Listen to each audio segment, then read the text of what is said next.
Folded and tucked into intimate bays and majestic headlands, the coast of Britain is the skin of the nation's body.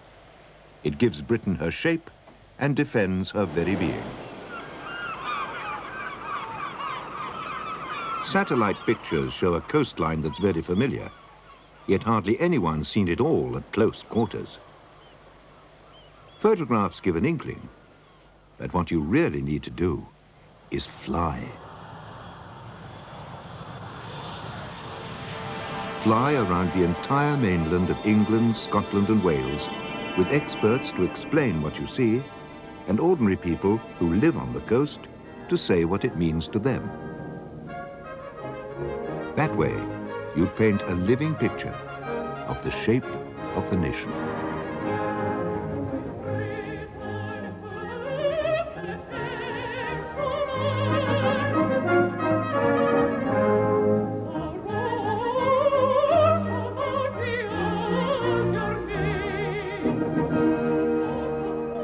We really ought to start by getting this absolutely right. As a geologist, I'd say not all Britain arose from the azure main. South Wales, for example, arose from steaming coal forests. But here, there was a sea, warm and tropical. Flying into the most westerly point of England, Land's End. Valerian, the Romans called it, the seat of storms. And Land's End certainly did arise in great upwellings of molten granite, shouldering aside the sediments of that ancient sea. What you're looking at now is the solid, hard remains laid bare by the onslaught of the raging Atlantic.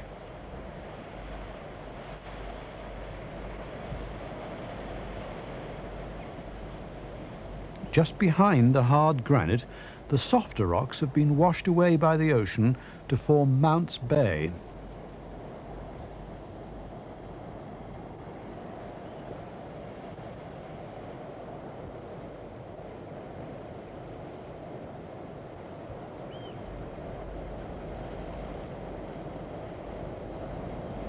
Thousands of years ago, Stone Age man built settlements on these cliffs. Their descendants preferred to snuggle in the shelter of places like Mousehole. Mousehole? Mousehole! And Newlyn. Fishing industry's doing really well here. We land up to £15 million worth of fish a year. Mostly sole and hake and monkfish. And we've had to build a new quay to unload them. 90% we export, but plenty find their way to the fish markets inland. Bring thy boat into this harbour. Long time, I fear waited thee. Furl thy sails and sail no further. Thy pretty boat no more to sail to sea. Harbour water blue and sunny.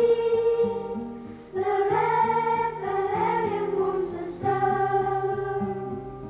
Here I wait and yet I'm bonny, and only for thy sake alone. Flying down now to the most southerly point on the coast of mainland Britain, the Lizard. My sails to mend, my cordage to renew. We will spend a while together. Now the rocks have changed to hard serpentine that juts out to sea to form strangely carved islands and promontories. A vast slab of ancient ocean floor shoved along and dumped just here. That's the Lizard, very hard and stable.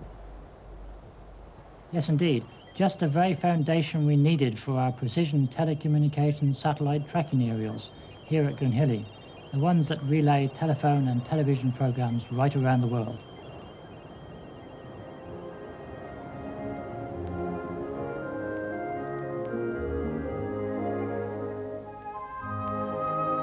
You find various clues along this part of the coast that the actual level of the sea has risen and fallen quite dramatically in prehistoric times. There's a big network of drowned river valleys coming up any minute now. The Foul River and its tributaries carved out deep valleys before and during the last ice age.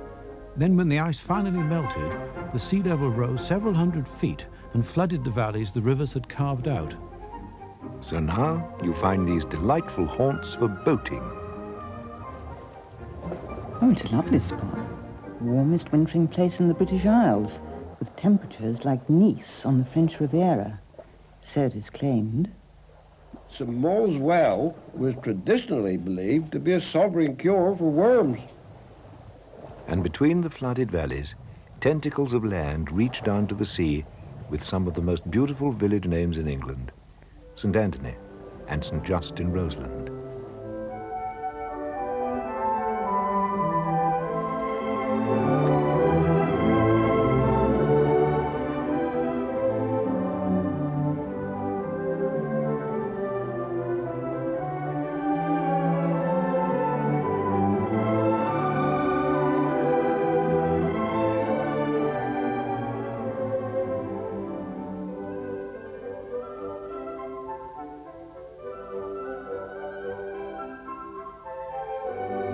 Look at this complicated coastline.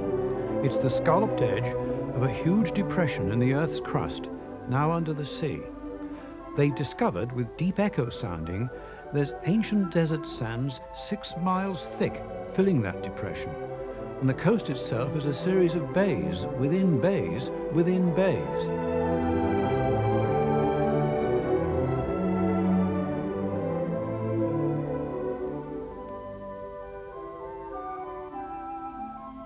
Real Smuggler's Coast this was, and we're coming up to the River Foy estuary, a natural harbour surveyed in 1786 by a young naval lieutenant, James Cook, who later became Captain Cook. His survey was so accurate, his charts were used until quite recently. But in Cook's time, Foy itself was raided so badly by the press gangs that there was only 1 man to every 7 women.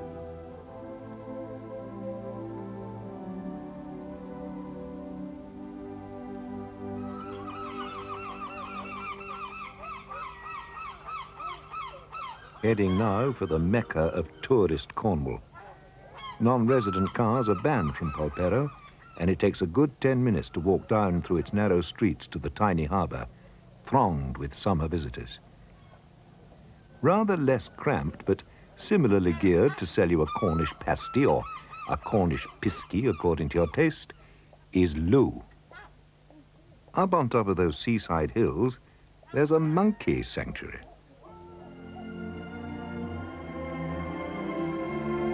Then we're back down to Seaton, Downderry, Port Wrinkle, and some beautiful unspoilt stretches around the rocky perimeter of White Sand Bay, where a child can climb, dig, swim and play from dawn till dusk. No more big towns until Plymouth.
Which brings us to a county that's never been one to let its attractions go unsung.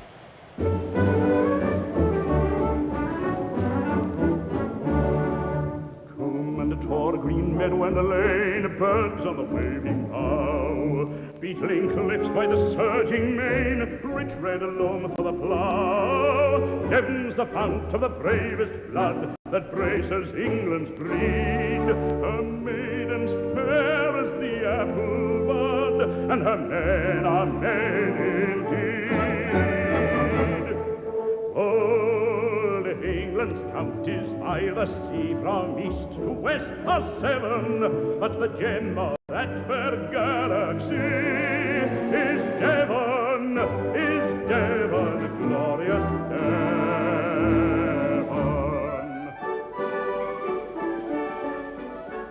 Round the southernmost tip of Devon, Prawl Point, with its Coast Guard station. Notice how any shore facing west or southwest is scoured by the sea and there's no beach to speak of. Start Point, with its lighthouse. But round the coast, where the shore's more easterly, the ocean currents deposit sand and shingle. Look at Slapton Lee. The deposit's completely blocked off an inlet in the coast to form a freshwater lake. Down Devon way, you've heard them speak of heaven. But if you see the Dart, you'll know it's prettier far in Devon. Down Brixham way, where the brown sails flap when the boats bring in their catches. Such silver shoals on a sunlit morn, no place in heaven matches, no place in heaven. And in the same modest vein, he'd probably claim that the hymn written at Brixham was the most famous on earth.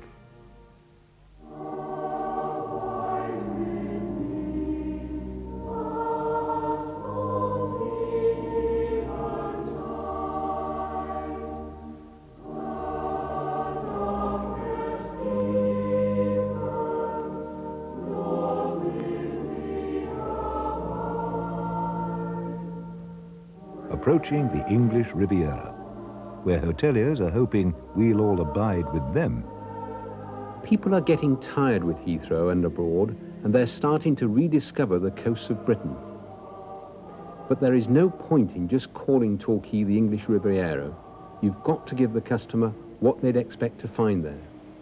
So our hotels have built new swimming pools, the town's built a new leisure centre, new marina, new shopping centre, and this resort has really taken off again. When the coal forests flourished, Britain lay on the equator, but later it drifted north into a tropical desert climate. That's when the rocks we call the New Red Sandstone were laid down, fossilized sand dunes. Railway runs right along the coast here. It's the old Cornish Riviera line. Beautiful views. Under the red sandstone cliffs to Dawlish, where the sea's always fighting to get at the railway line. Succeeds sometimes too. Past Dawlish Warren and across the River Exe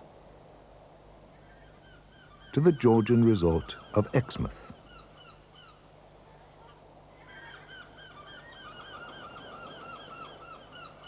A rash of caravanitis and a spectacular coastal path to Budleigh Salterton, where Millet painted The Boyhood of Raleigh, who was born close by, past more caravans to the stack of Big Picket Rock to Sidmouth in its gap.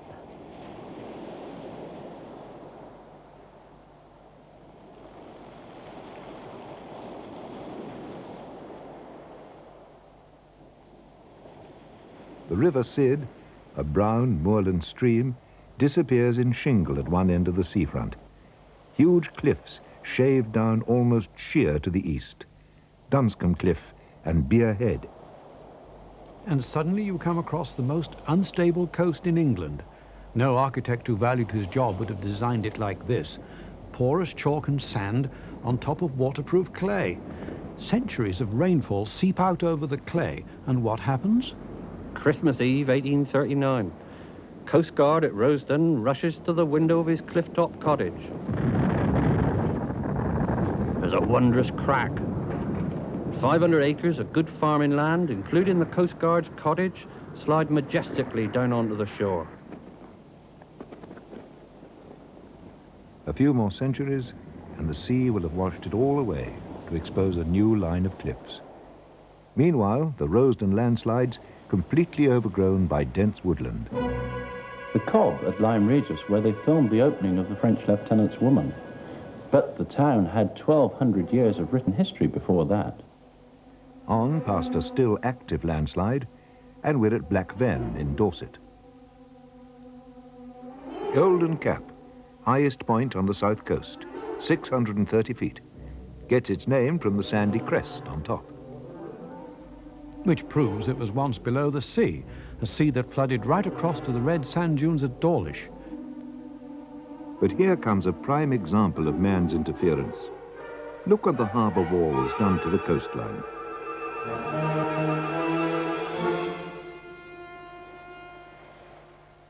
See how ocean currents, drifting from east to west, have deposited pebbles at the foot of the cliffs.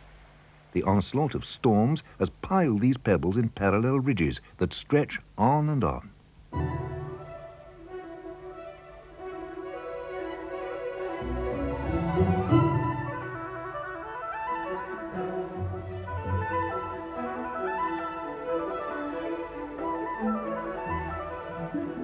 And when the cliffs finally disappear, the ridges become detached from the coast and continue as the Chesil Beach.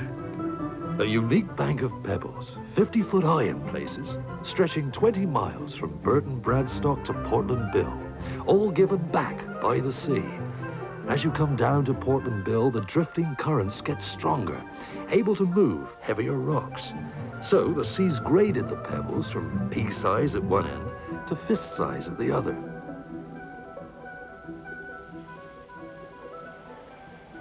Drop a local fisherman, blindfold, anywhere on Chesil Beach. He'll be able to pick up a pebble and tell you exactly where he is. Well, so they say.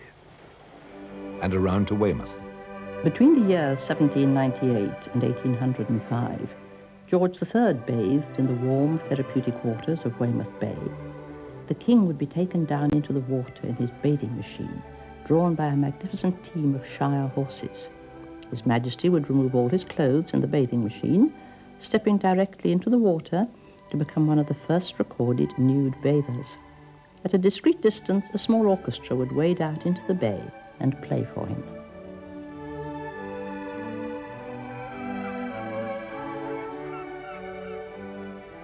Durdle Door, and a bit further on, the chalk cliff's been breached and the soft rock behind's been washed out to form Lulworth Cove. It's a magnificent stretch of coast.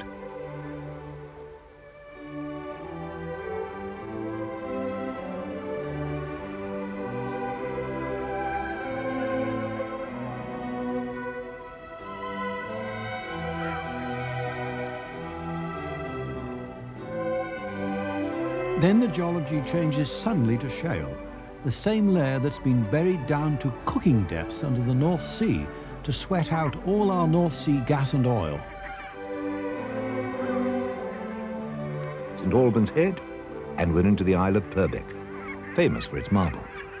Purbeck has enjoyed a long continuity of quarrying, certainly since the 12th century, and we find by the reign of Henry III it was being used for the most prestigious monuments, such as his shrine for Edward the Confessor in Westminster Abbey. And one sees it used in the building of the great medieval cathedrals at Ely and Salisbury and Exeter and a number of others.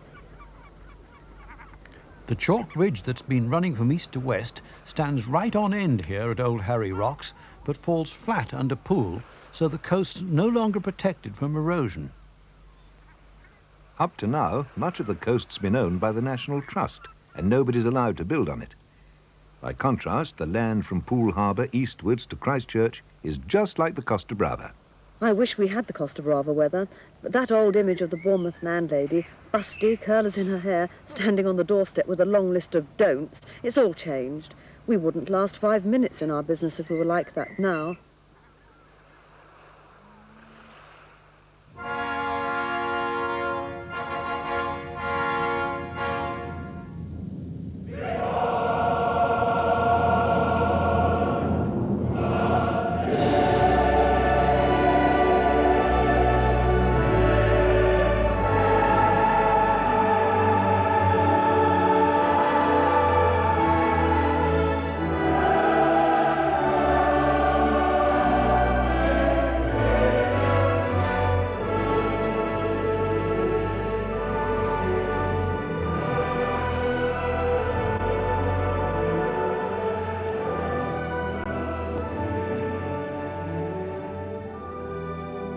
The Solent River flowed along here.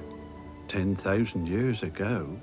Then, from the last ice age, the ice melted, and it raised the seas, and the sea came in, and all the river valleys down here were drowned.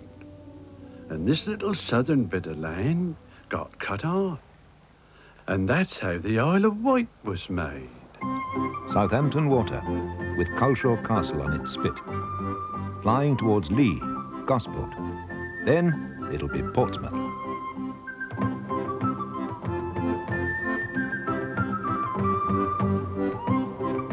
In 1967, I set off to sail single-handed around the world. And it was appropriate to do it from Portsmouth because the Royal Navy was founded here. It's the home of Admiral Nelson's Victory. But there's not enough naval work to keep the population going anymore, I'm afraid.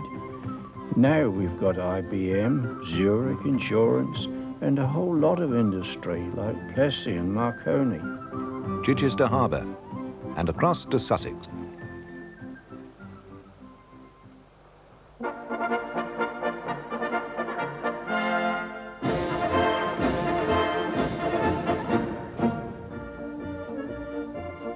Wing around Selsey Bill, Patrick Moore Territory, and Pagham Harbour Nature Reserve.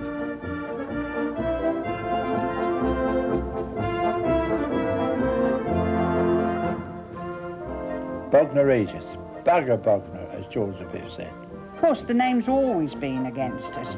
Conjures up an old Victorian atmosphere, but we've got the Clowns Convention, the Birdman Contest, where you fly off the end of the pier with homemade wings. There's an arts and recreation centre, children's zoo, Butlins. What else do you want?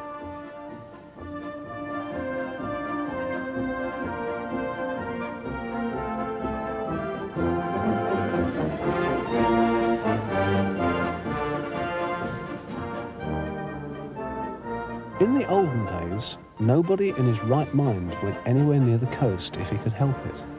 It was cold and wet and dangerous.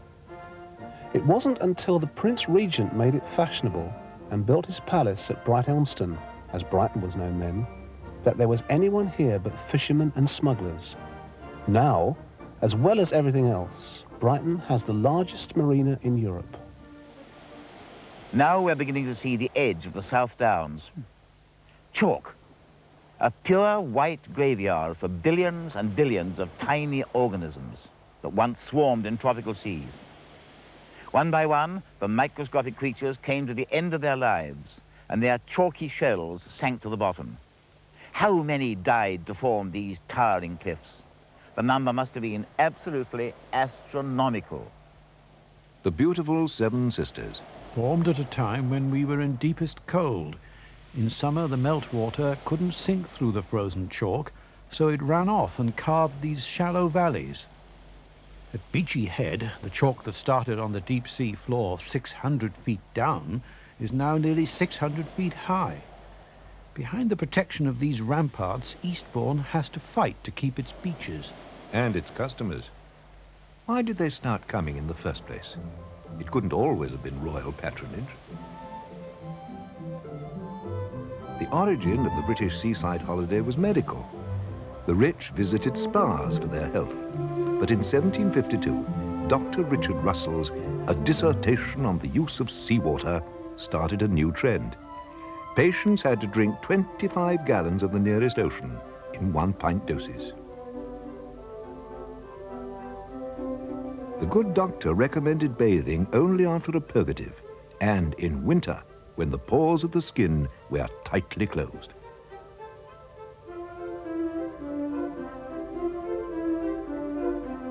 The landslip at Fairlight, where the famous lover's seat keeps falling over the edge.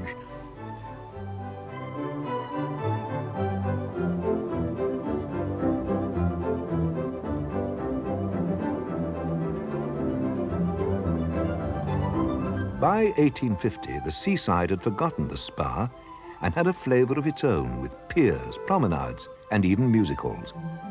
The new railways brought the excursionists to the resorts, and holidays with pay finally opened up the beaches to the less than wealthy. Yes, even here, as we round Dungeness with its nuclear power station, we have a sprinkling of seaside attractions.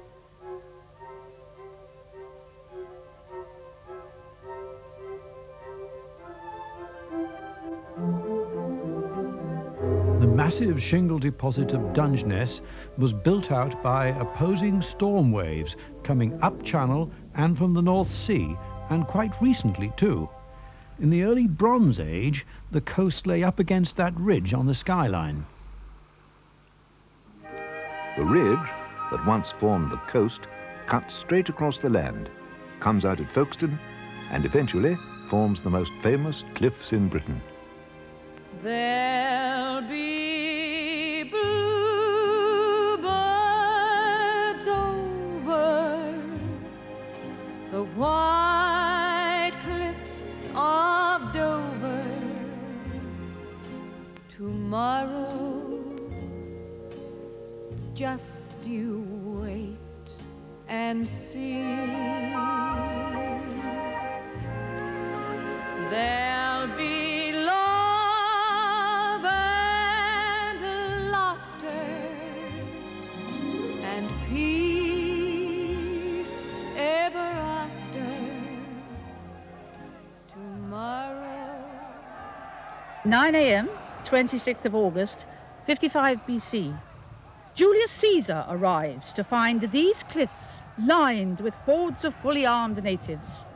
So he allows his fleet to be blown 7 miles north to these steeply shelving sands, where they struggle ashore in deep water, gather on the beach and fight their way inland.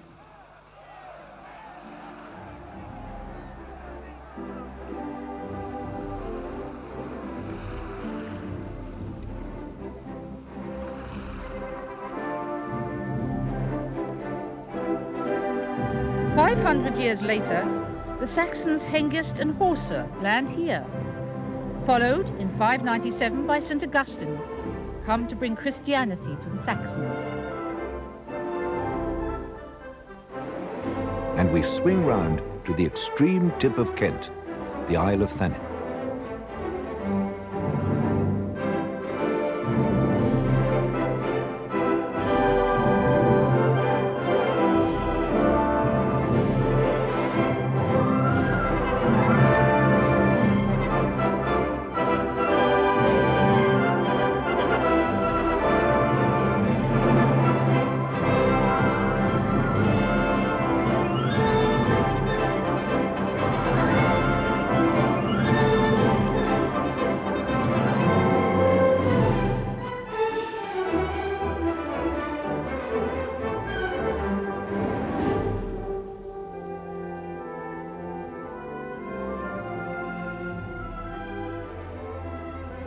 The good solid chalk gives a smooth, sinuous outline to the coast of southeast Kent.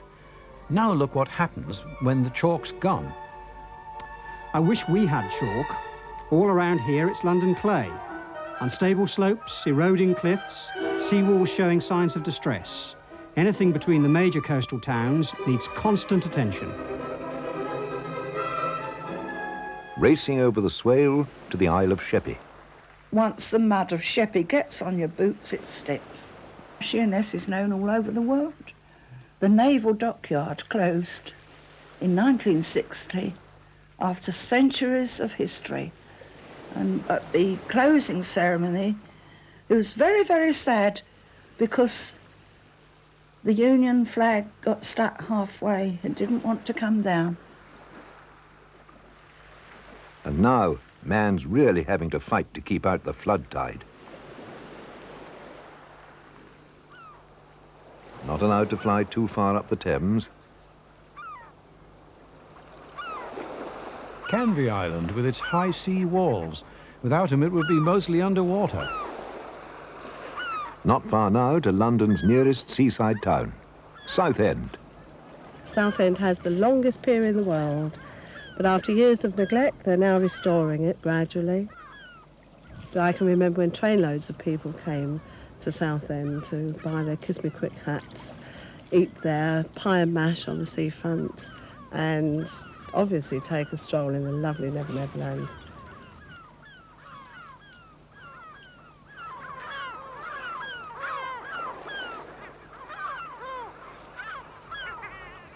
To risk sounding poetic about it, much of this part of Essex seems to belong to the sea.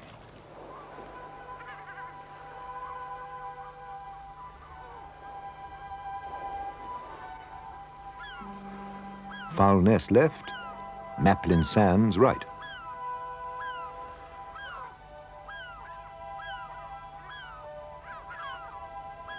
Miles and miles of dikes and sea walls.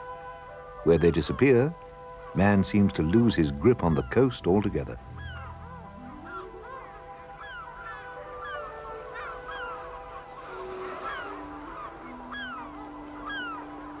Some people think the Thames used to flow out here. If it did, what happened when the Ice Age pushed great sheets of ice right down to where North London is now? Well, Father Thames got evicted south to his present estuary. Will Hay, Stanley Holloway, Roy Hudd, Tony Hancock, they all started off on Clacton Pier. A short distance, but a far cry from the hallowed greensward of gracious Frinton-on-Sea. On towards Walton-on-the-Naze and 5,000 watery acres of the National Nature Reserve of Hamford Water.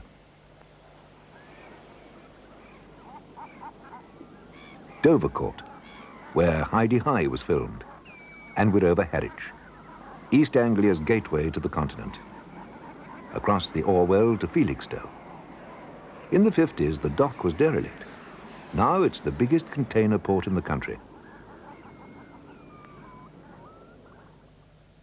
We're over Suffolk now, and heading for a coastal feature that shows just what can happen when the sea takes issue with a river. Orford Ness.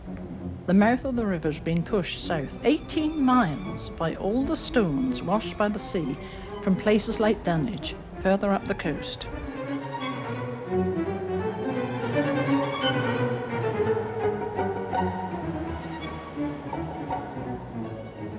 Aldeburgh, home of the music festival, started up by Ben from Britain. You see, he lived here.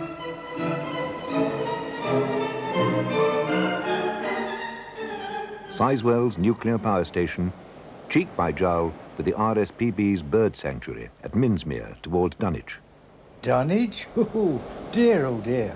In the 12th century, we had 13 churches here, 2 monasteries and half the population of London. Now the sea's swallowed the lot. The last church disappeared over the edge in 1919, and they do say on a stormy night you can hear the bells clanging away out under the sea. Kessingland holiday camps and north to Lowestoft.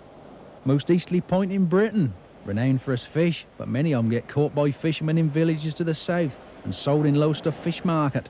A lot of Lowestoft trawlers make a sight more money as standby vessels for oil and gas rigs. And we fly over the county boundary into Norfolk. Straight across the seaside razzmatazz of Yarmouth. As I rode down to Yarmouth, there the birds they sang good day, and the birds they sang good day.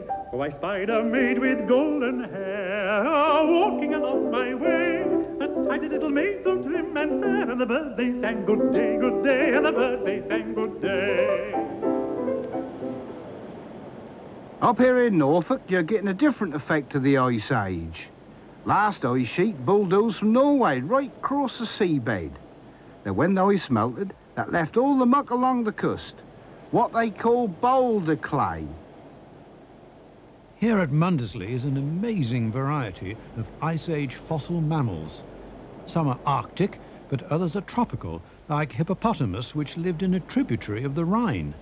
And fossil whales were stranded on an ancient shoreline here.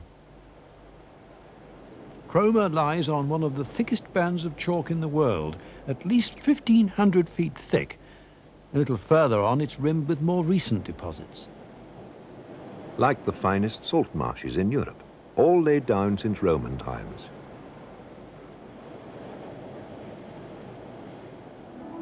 Now the coast of East Anglia doesn't seem to care whether it's land or sea.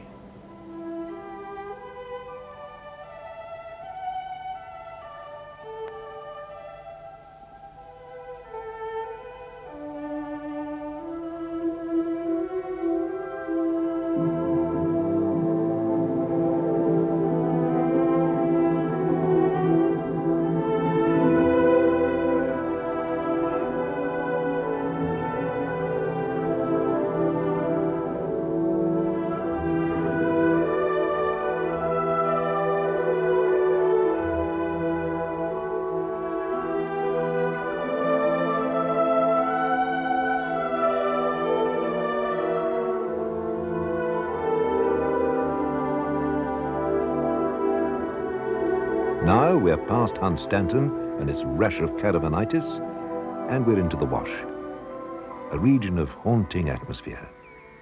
Gat sand, thief sand, bulldog sand, Pandora's sand, stubborn sand.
Out of the Wash and northward to Skegness. I know, where the air is so bracing. Someone unkindly said that's because there's nothing much east of here till you get to the Urals in Russia. Can't be too bad, though. There's an enormous holiday camp, thousands of caravans. Nottingham by the Sea, we call it.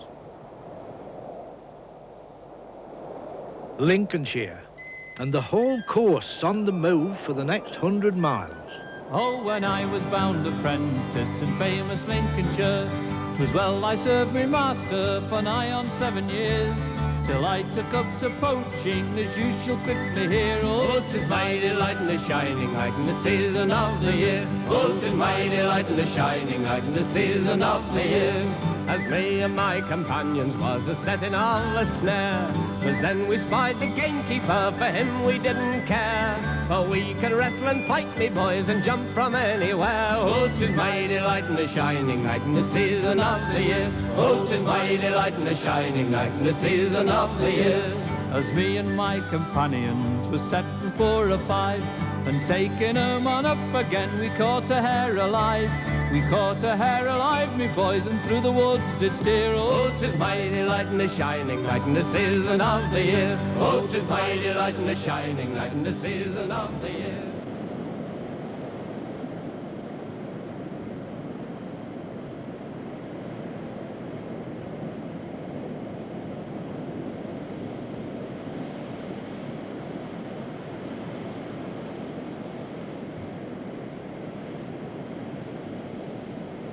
Shoreline used to be back here on the raised edge of the chalk walls, and the Humber was a short, stubby river.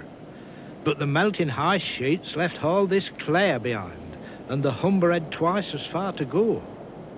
You can see the King halfway up the estuary, and on the river mouth's top lip, Spurn Head, like a long piece of cigarette ash dangling down over the mouth of the river. Where'd it come from? From Hotton, Northaw, Dunlington, Monkwick, and a score of other villages on this 30-mile stretch that have disappeared into the sea. This part of Yorkshire we call the Holderness, and it's not holding very well. Look out for the triangular fields that were once square, and all the roads lead straight out to sea.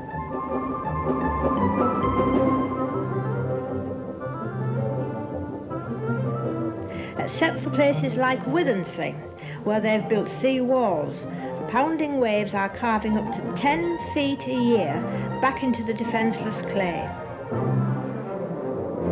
The stretch of coast with most to fear lies a little further north on the Holderness.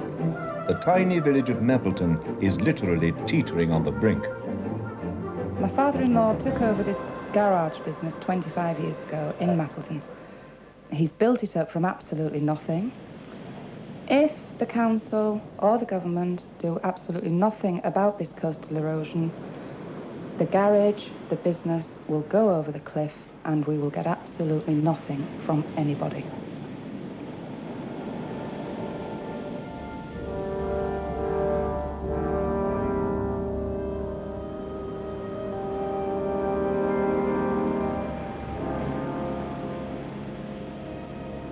And look, it's not until we're nearly up to Flamborough Head that the chalk rises from beneath the waves to rescue all this stretch of coast from oblivion.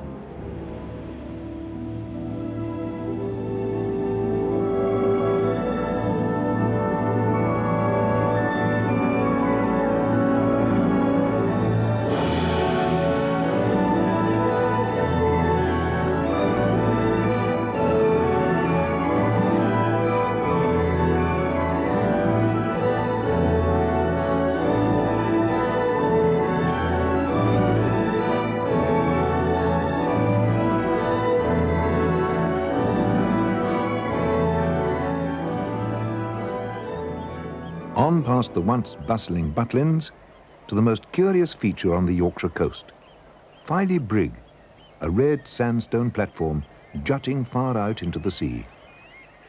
Flying up this coast is just like flying back in time. The rocks get older and older as erosion has peeled off deeper and deeper layers. And here we have the magnificent South Bay of Scarborough with the castle standing behind it, Norman Castle on the headland, and then we come into the North Bay of Scarborough. Scarborough is a magnificent place to live. Not only do we have all the facilities the holidaymakers have, we also don't have to go home at the end of the season. The season is very short here, anything up to 12 weeks, and because of that, unemployment in Scarborough can be very high during the winter months. All the brochures call this the Gold Coast, Robin Hood's Bay and across to Whitby. Well, you don't find gold here, but there's Whitby jet, and the Victorians used this for jewellery. The Synod of Whitby in 664 fixed the date for Easter. The abbey was formed by St Hilda in 657, and a herdsman, Caedmon, wrote the first dramatic poetry about the Gospels in the English language. Captain Cook's ships were also built here.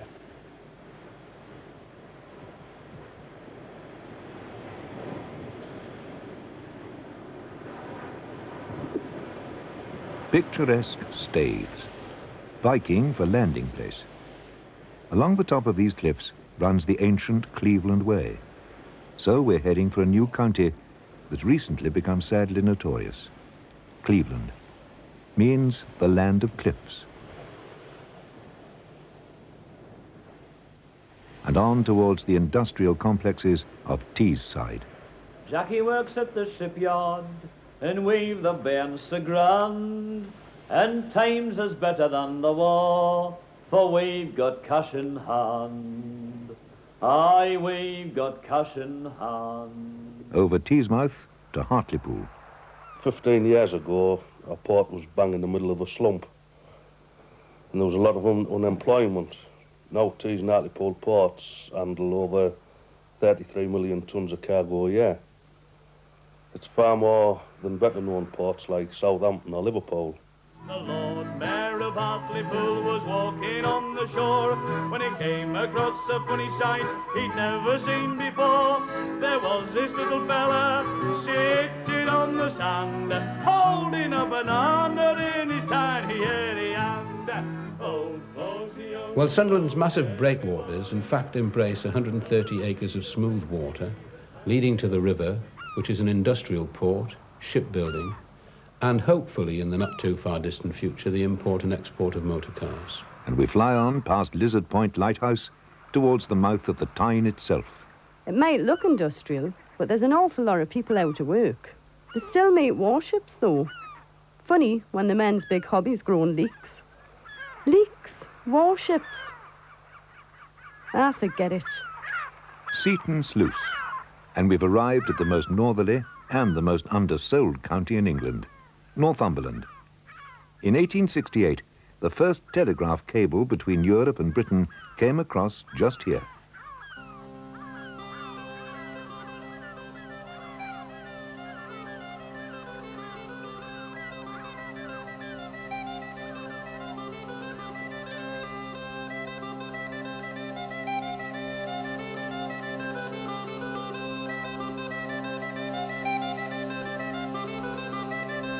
No, not the sound of Scotland wafting south.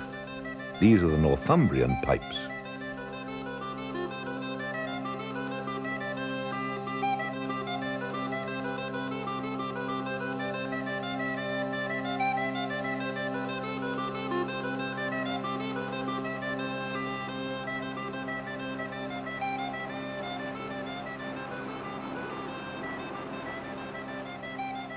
Now we are approaching the two great castles of England's east coast. First built on a high rocky ledge jutting out into the sea, defended by 100-foot cliffs, the 14th century Dunstanburgh Castle.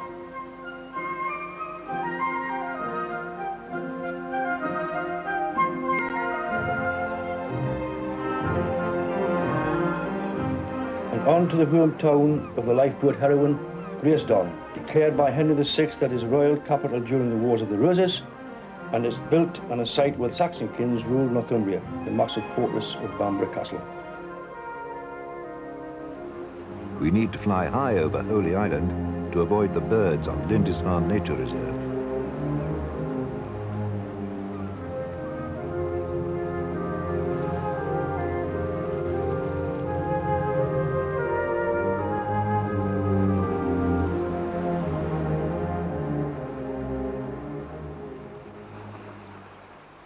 Right on the borders of England and Scotland, the next towns changed hands between the two countries at least 8 times. So legal documents have got a bit out of hand. And today, Berwick-upon-Tweed finds itself still at war with Russia.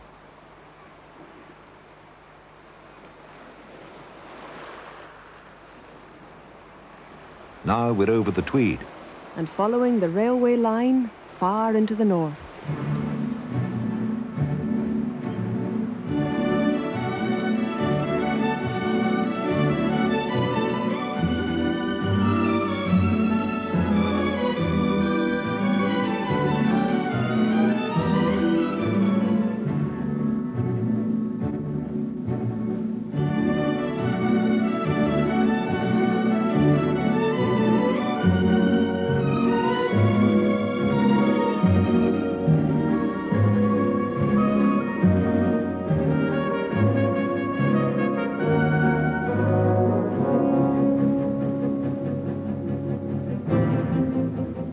Past the South of Scotland Electricity Board's nuclear power station at Torness Point, to a stretch of coast that's really being taken care of. 2.5 miles of coast next to Barnes Ness Lighthouse has been given to the local authorities by Portland Cement. And once past Dunbar, you're in the Tyne-and-Muir Country Park. Something to delight the heart of a geographer like me. Nearly 1,700 acres set aside for nature conservation and for people to enjoy the beautiful coastline. The island of Bass Rock, and we're out of the border region and into Lothian.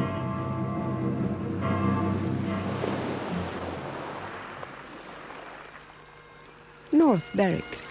Approaching a big coastline rescue operation at Gillen Bay. In 1632, windblown sand buried Gullen Church and its village. In the 1950s, the sand seriously threatened the famous Muirfield golf course. So now we're holding the dunes in place with brushwood, and we're planting behind to hold back the sand. And hereabouts, the dunes have been thatched and planted with buckthorn and sea lime grass to keep the sand in place, right up to Mackenzie Power Station. They're piping the power station ash to huge lagoons to reclaim the land for a new golfing and leisure park. The extinct volcano they call Arthur's Seat. Around which is built the Scottish capital of Edinburgh, Athens of the North, or Old Reekie, according to the state of your liver. The city's docks reach out into the Firth of Forth, used by oil tankers bound for the refineries at Grangemouth.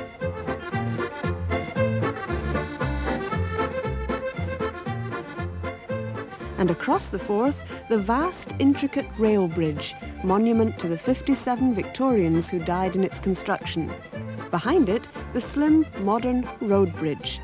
Now, tight corner to get round here, so hold on to your seats.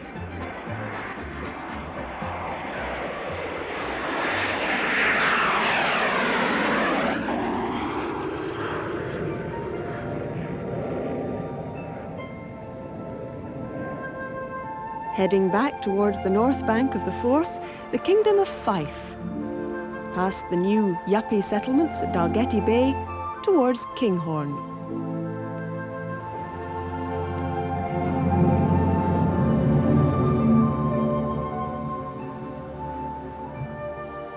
Clean flat sands at Kinghorn contrast sharply with Kirkcaldy, which pay scant regard to beauty on its seafront.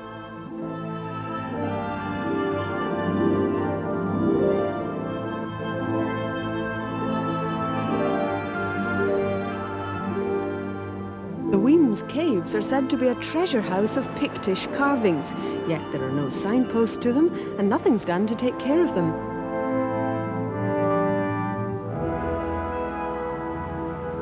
Lower Largo, birthplace of Alexander Selkirk. He was the inspiration for Robinson Crusoe. A descendant of his finds it almost as isolated here. My own son, when he qualified as an engineer recently at university, and he had to write 70 letters to get a job, and his job is in England, and he's only home at Christmas. There's just nothing for them here, they have to leave. And now there's a necklace of little fishing villages to the far corner of the Nuke of Fife.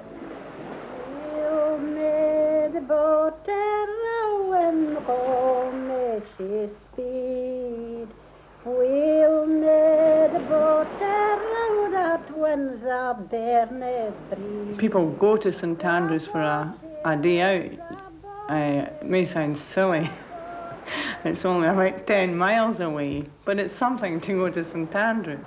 It gets art exhibitions, and the Scottish National Orchestra come and do concerts there. University run extramural lectures in the winter time, and a lot of the retired people enjoy going to these. But it's overcast today, so we'll skim past the city that invented golf, over the huge Tentsmuir forest, and head for the Tay.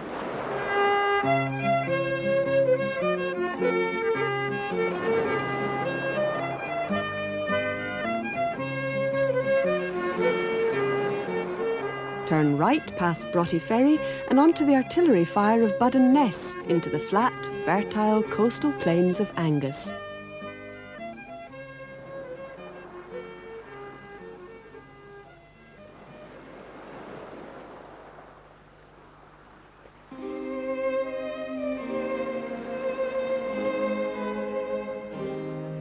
Arbroath. It was to Arbroath that two students removed the Stone of Destiny from the coronation chair at Westminster Abbey.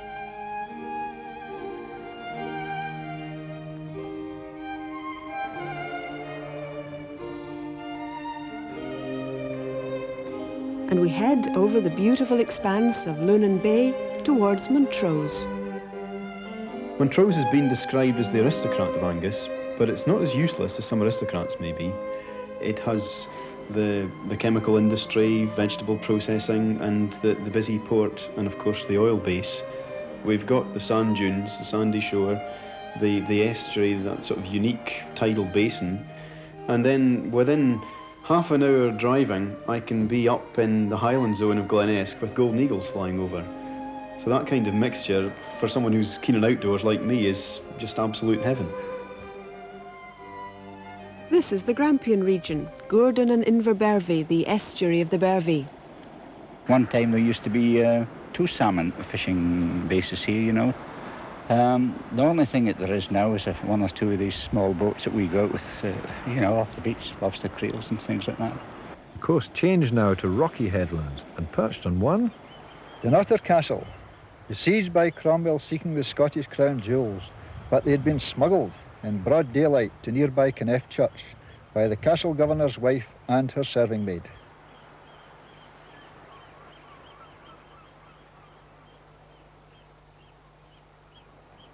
across the Highland boundary fault, observe the fishing villages perched on cliff tops and shore ledges, cauldron-like bays seething between high headlands like blow-up nose. Heading for the offshore oil capital of Scotland, how's Aberdeen getting on? Oh, a lot of newcomers. Big turnover of people in Aberdeen. The oil obviously has brought a lot of people to Aberdeen, you know. And yet again, money-wise, it's brought a lot of good business to Aberdeen. And of course, it's taken a tumble this last, year, 18 months. and everybody's now feeling the drought. And north of Aberdeen, a whole string of dune-protected grassland they call links. Balgownie links, Black Dog links, Milden, Elgey, Blairton, Pettons, Adney links, right up to the River Eithne and the sands of Forvey, for all the world like a desert film set. Lawrence of Arabia wrote his 7 Pillars of Wisdom while on holiday near here. Yet the coast hereabouts can suddenly become sheer-sided and tempestuous.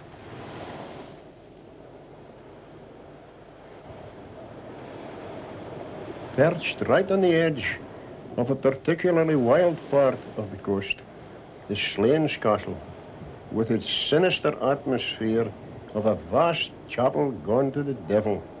It directly inspired Bram Stoker to write the Count Dracula stories. Past the old whaling port of Peterhead. Farewell to Tarwathie, adieu Mormond Hope, and the dear land of Cramond, I bid ye farewell. I'm bound out for Greenland and ready to sail, in hopes to find riches in hunting the whale. And we round the great knuckle of Scotland, Rattray Head with its fast and dangerous currents. And now we're flying almost due west towards Inverness.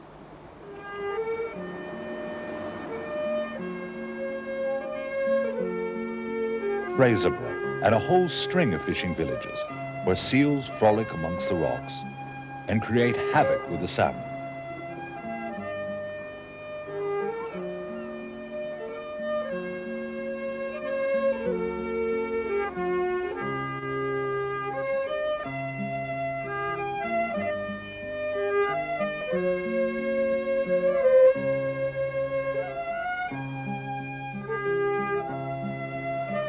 Troop Head, where the old red sandstone cliffs rise to 365 feet.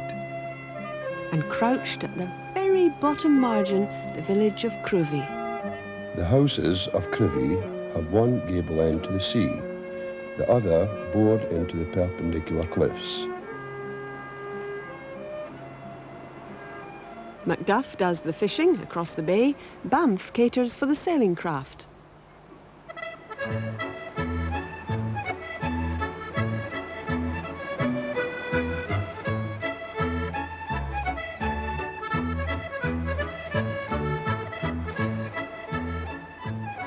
Portsoy has been famous for its serpentine marble ever since they used it to mark the fireplaces in the Palace of Versailles.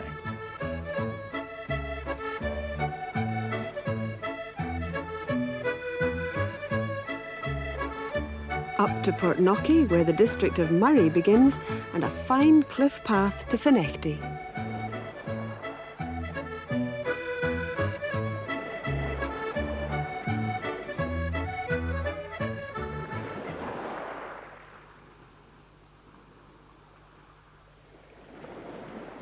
Great shingle banks pushed westwards by longshore drift are threatening to close the mouth of the Spey.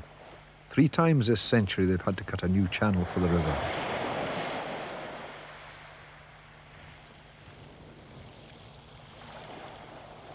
Lossy Forest stretches almost up to the birthplace of the first Labour Prime Minister, Ramsay MacDonald, Lossiemouth.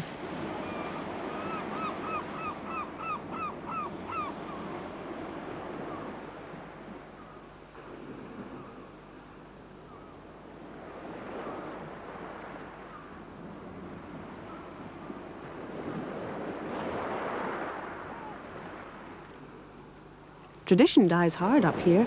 At Burghead, they still celebrate New Year's Day on the old date of the 11th of January, when a flaming barrel is borne through the streets to bring good fortune for the coming year.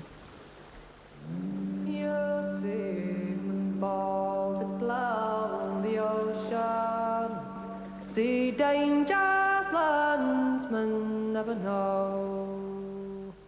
It's not for honour or promotion. No tongue can tell what they undergo. Over the mouth of Findhorn Bay lies the vast Culbin Forest. And beyond that, the spectacular Bar Dunes sweep east and west. They probably marked the original line of the coast, and the seas got in behind them. Which brought us to extremity.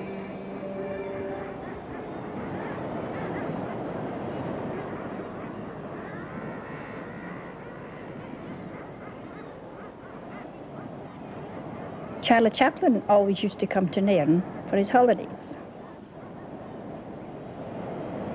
And we fly on over the Murray Firth and head for the Highlands. All around this water lies Macbeth country. Incidentally, Macbeth was the most respected king of his century, and he killed Duncan fairly in battle.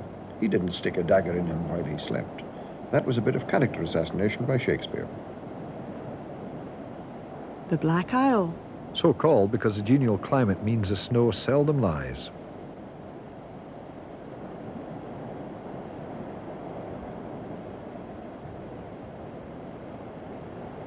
Cromarty, following a steep line of cliffs that point northeast to Tarbot Ness, where we'll be turning sharp left over Dornoch Firth.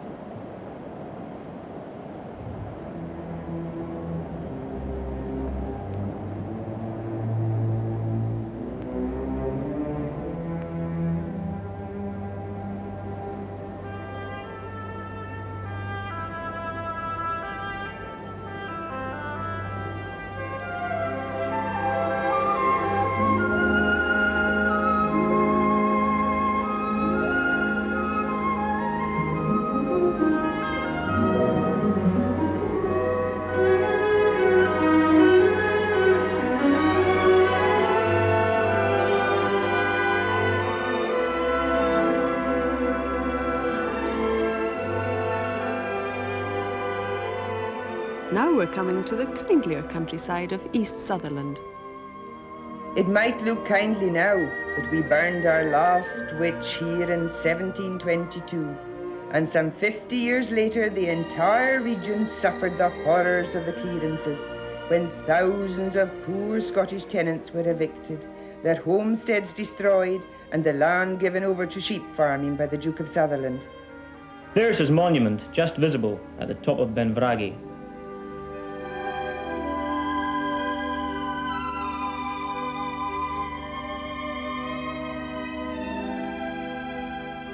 And here's Dunrobin Castle, where his lordship lived. Now looking like a fairy tale castle swathed in woodland.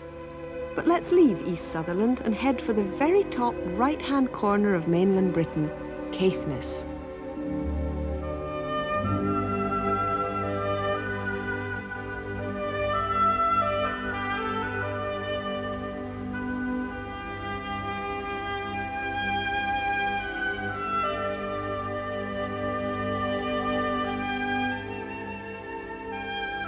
Thousands of years ago, during the Ice Age, these flat meadows were sandy beaches. Then, when freed of its icy burden, and don't forget the ice was miles thick hereabouts, the land gratefully sprung up to leave the beaches high and dry.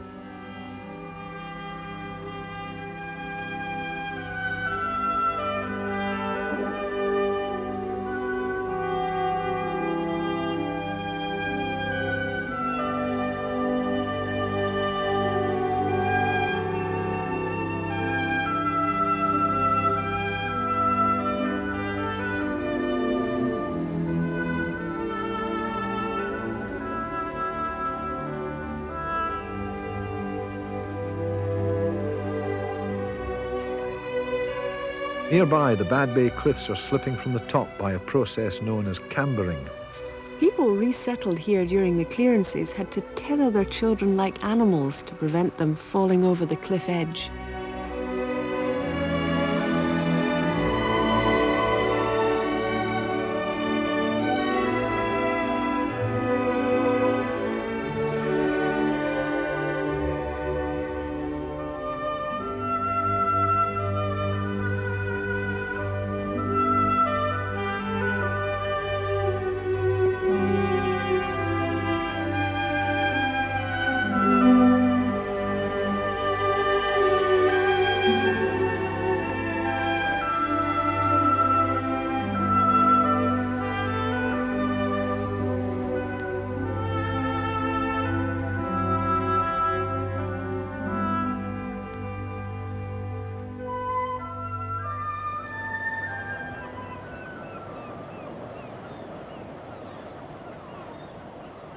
The fishermen's womenfolk used to carry creels laden with fish, 365 steps up the cliff face at Whallego, and walk with them to market 6 miles away in Wick. Wick, while now it has got a greatly run down and reduced fishing fleet, it was in its day the biggest herring fishing port in Europe, with 1,100 fishing vessels using the harbour every day. That would be 120 years ago or so. And in fact, you can still see there are still signs of the old activity all around the harbour. A lot of the old yards have by some miracle survived the redevelopers and planners, and they're still there, and there's a lot of the architecture, in spite of the best efforts of the Highland Regional Council to demolish it all.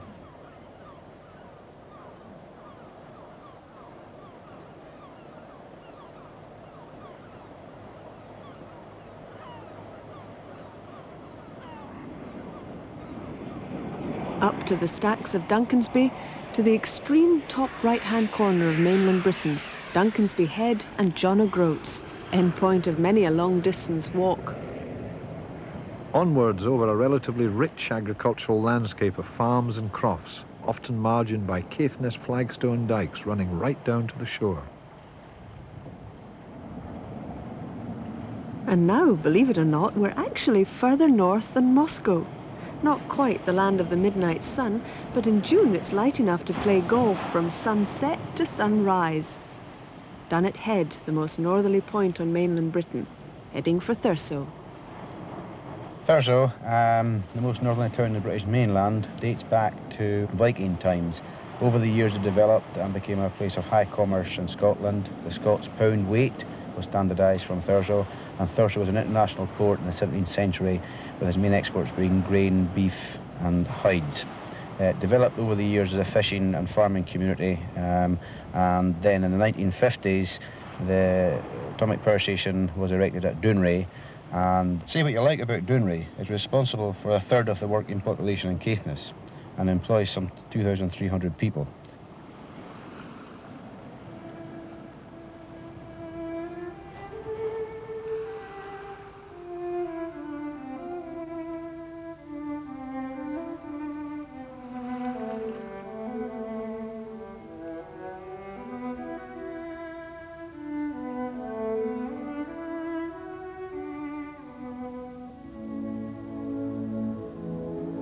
Strathy Bay.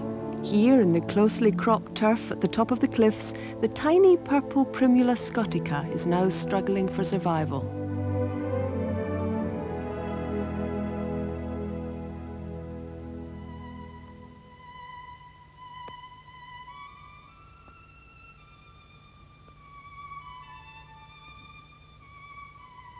A small-scale map shows this part of the coast as a flat bit along the top of Scotland. But when you actually come up here, and it's all of 700 miles from London, you'll find it's a beautiful, wild, rugged country with a highly indented coast. Here's a sand-encumbered Kyle of Tongue with rabbit islands in its mouth.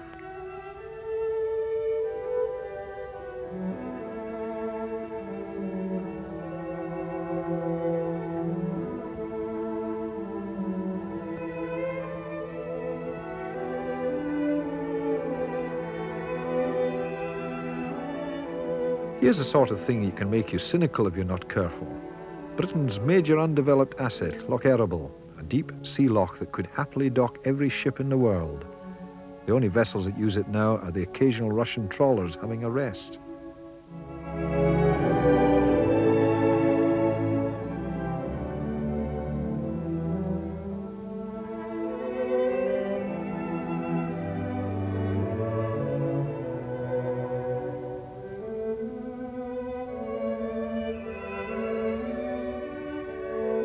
Running up to the highest cliffs by far on the mainland, the Clough Moor, 3 times higher than St. Paul's Cathedral, leaping straight up from the sea.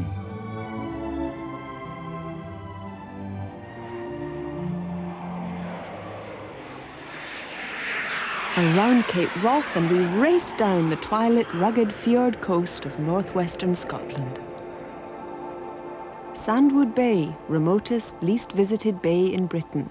Haunted, of course. Ambuachelia Stack, Runa Lay, Eilan and Rowan Beg Island. Bay of Kinlochbervie, Dugueran Islands.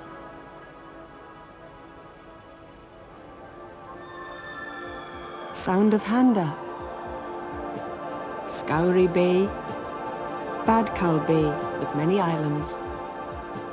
Steep hills with idiosyncratic profiles rise from hummocky surroundings in some of the most spectacular scenery in Scotland. The contrasting lowlands are a jumble of loch-drenched hillocks. Achmelvich Bay, where crystal clear waters lap onto pure white sands. The coast of Athens is studded with beautiful bays like this.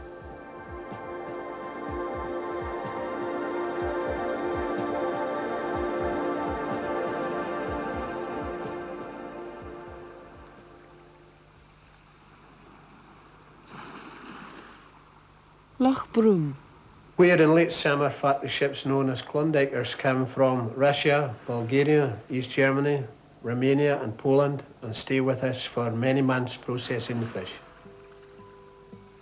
and across the water to tiny shell-sanded Camasacharig Bay, as beguiling as its name.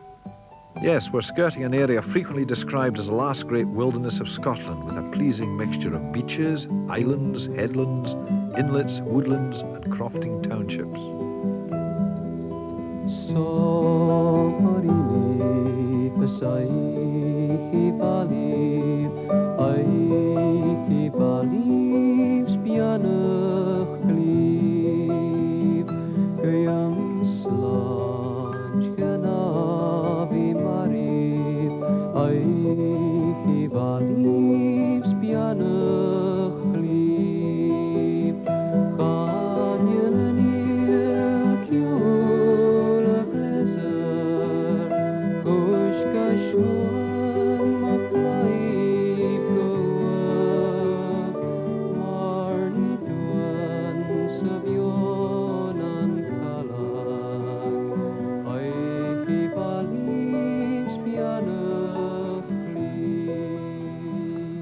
But wait, we're coming soon to an island that gave us the word glamour.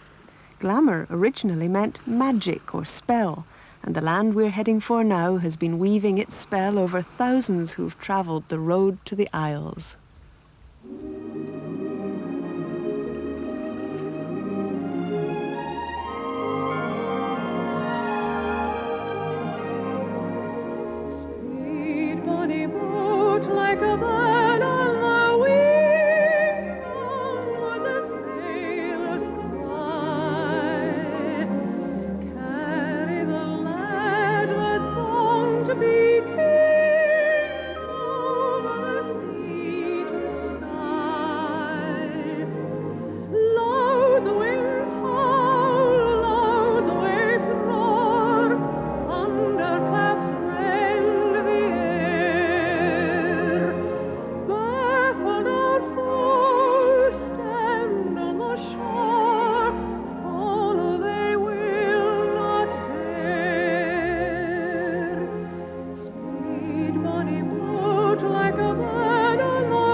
And reluctantly we leave Skye by way of the Sound of Sleat and bank south again towards Mallaig, nestling in the northwest corner of Lochaber.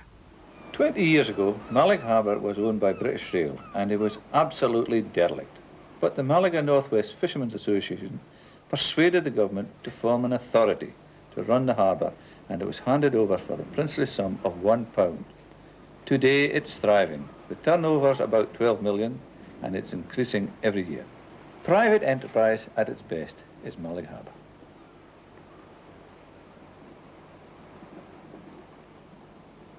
During the last ice age, sheets of ice a mile thick ground down the land and exposed rocks that had not seen the light of day for 300 million years. As you might expect, they're in a poor state of repair, all cracked and crazed and complicated. When all the ice melted, the sea level rose to form the ragged sporran of the Western Isles and sea lochs.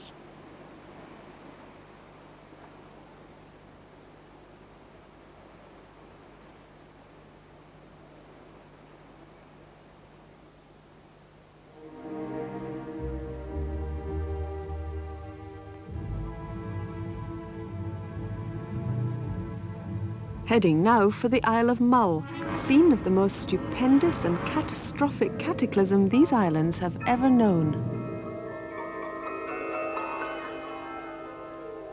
Ben More is the highest mountain on Mull, but it's really the worn-down stump of a huge volcano. When it went off, it split the land like a bullet through glass, right down as far as Newcastle on the other side of England. All you can see now are the petrified echoes of an explosion immeasurably more powerful than the biggest nuclear bomb.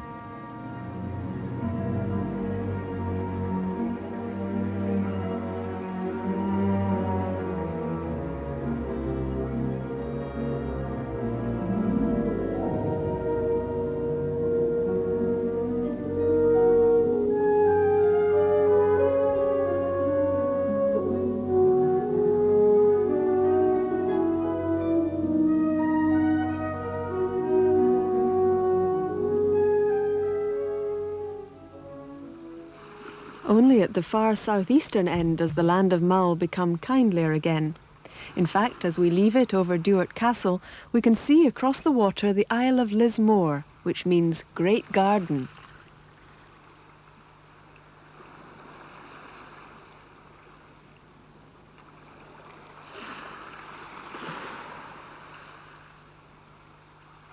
Now, there's no way we can fly you in and out of all the sea lochs around western Scotland. It would take far too long. But the aquamarine waters of Loch Linnhe are far too lovely to resist.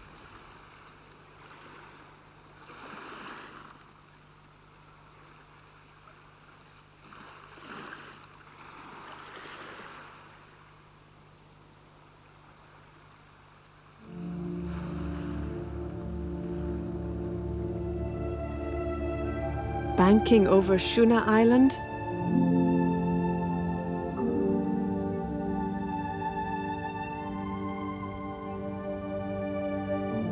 passing Loch Creran,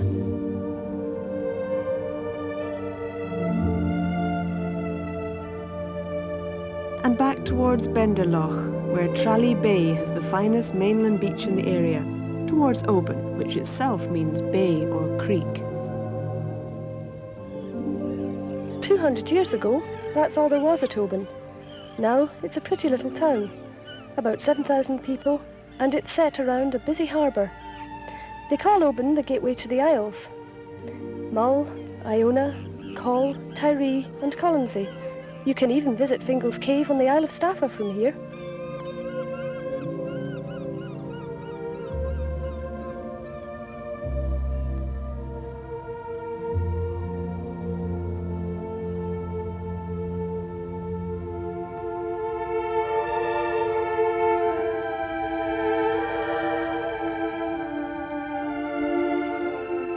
Over the arrow-headed Isle of Lunga to the Holy Isles of the Sea. Green, scrub-clad islands rich in flowers and cradling the most ancient ecclesiastical buildings in Scotland. While here on the northern tip of Jura, idyllic home of eagles and red deer, George Orwell wrote his Vision of the Future, 1984.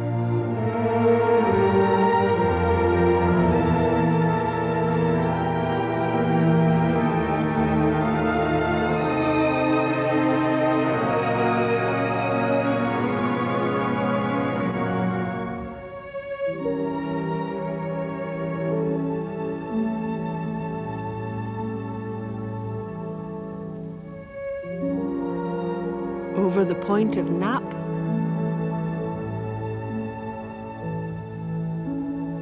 across Miller's Bay,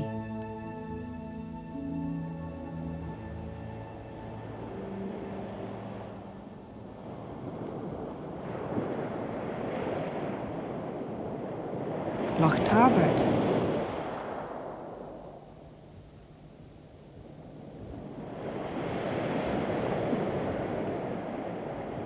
cutting across Rue na Hurringe Point and heading down the long drooping finger of Kintyre. Well, you know what they say about the Mull of Kintyre. It's a long road down, aye, and it's a long road back. Mull of Kintyre, oh, me strolling in from the sea. My desire is always to be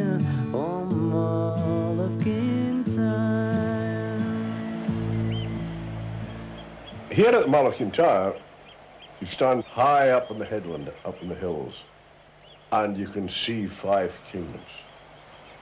What are they?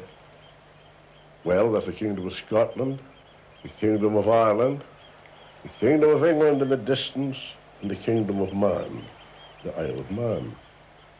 Now you're supposed to ask, but that's only 4. I say yes. The 5th kingdom is the Kingdom of Heaven. Dunaverty Bay shelters Southend, complete with tiny pier jutting from the headland. Less than 15 miles across from the Mull of Kintyre to Northern Ireland. Various long-distance swimmers have tried to swim across, but the currents on the Mull side have always defeated them.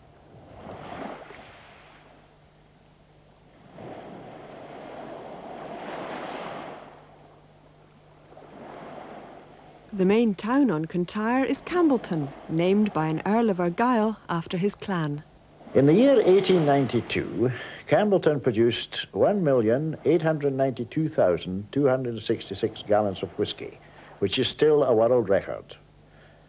Today, there is only 1 distillery in production. Of course, geographers like me want to know how the long finger of Kintyre got here. But when you look closely, you'll find that the southern extremity of Kintyre is simply an island that didn't really make it to island status. One of its charms is a contrast between the Atlantic-facing coast, all moorland and macker with white straight beaches, and this inside leg, hilly, intimate bays and winding roads lined in season with wild rhododendrons.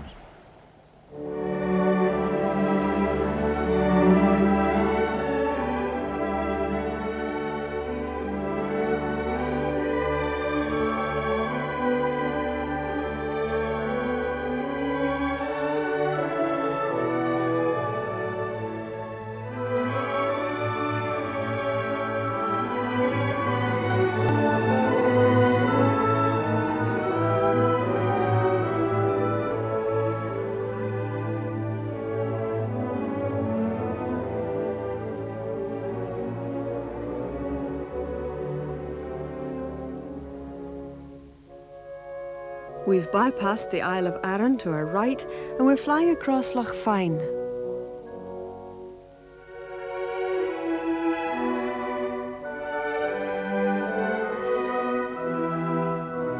Over a leg of mainland towards the Kyles of Bute, a loch that's divided into 2 arms by the island of Bute.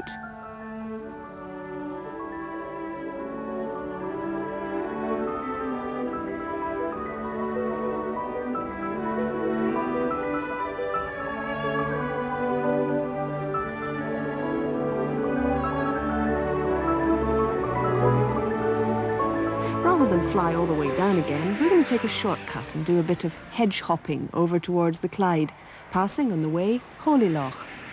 There, sitting in the middle, is the American base, and it's quite fascinating to see the submarines coming in.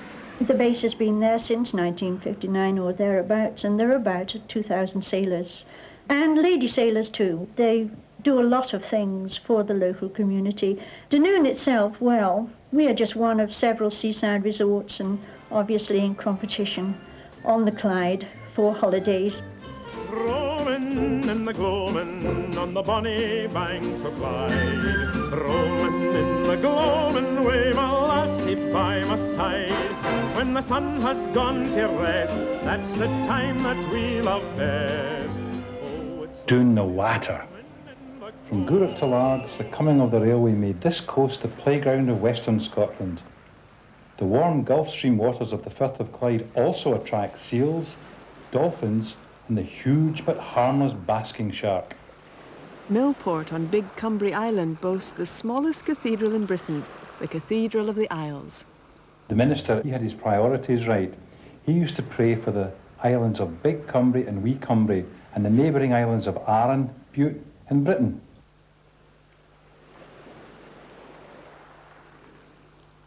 The industrial centres of West Kilbride and Ardrossan saltcoats are separated by more fine examples of raised beaches. Just look at these inland cliffs once battered by the sea. And we're into Burns country.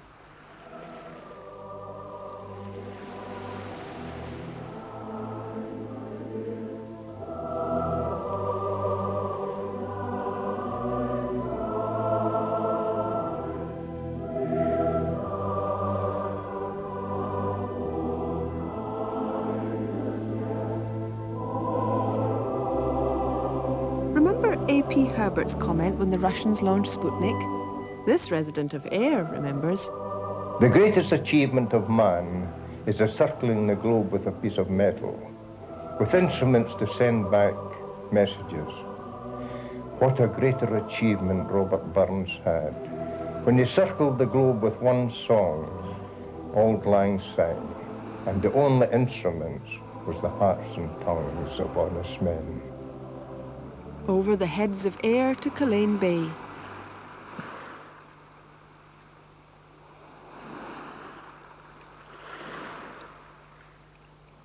The first view I had of Culzean Castle was through a periscope. Now I run it for the National Trust for Scotland. Several claims to fame. Eisenhower was given the use of the top floor for his lifetime as a special thank you from the Scottish people. And they say we've got the finest country park in Europe.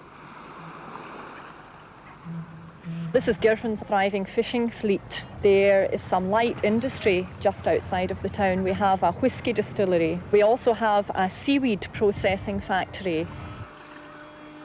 You take the high road and I'll take the low road and I'll be in Ballantrae before you.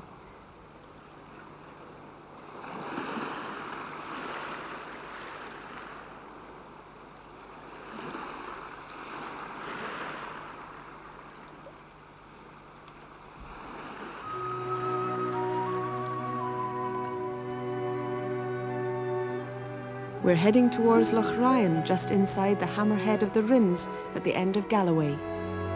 But lose the bonny hills, but lose the shining rills, I for thee my bosom fills, bonny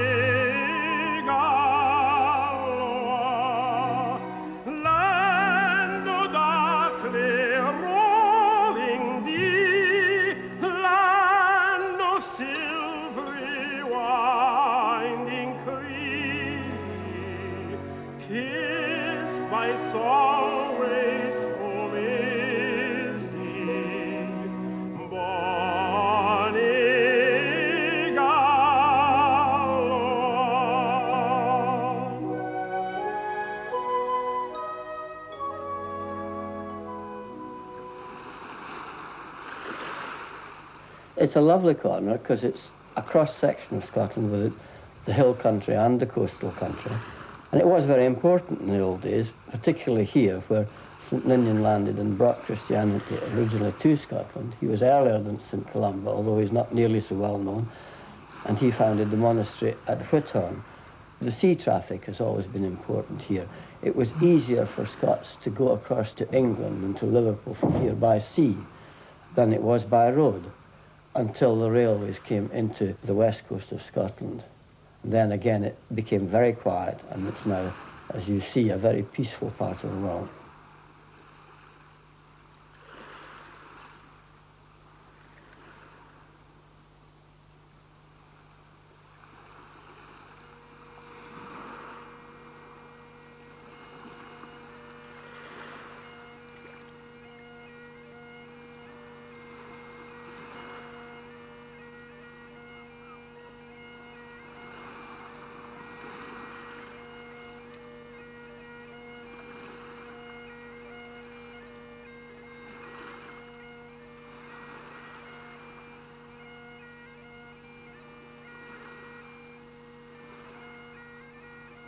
We're flying along the north coast of the Solway Firth now, the least polluted estuary in Britain.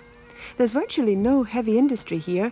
This coast is not on the way to anywhere, and you have to come here specially if you want to come here at all. And despite its caves and beaches and historical connections, not many do come. So you're looking at a totally undeveloped coast that's remained unspoiled for centuries.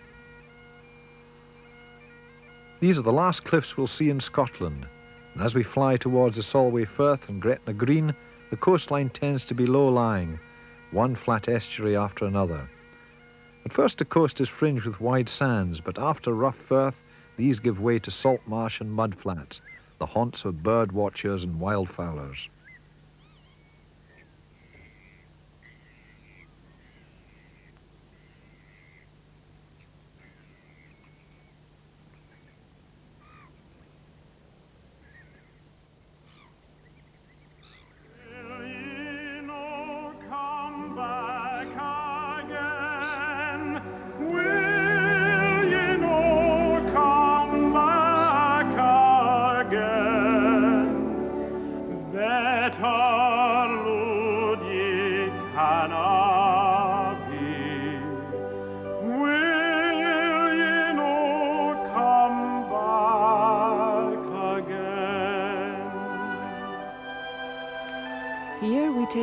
eve of Scotland, turning over the Solway Firth towards the sedate little resorts on the northern coast of the Lake District.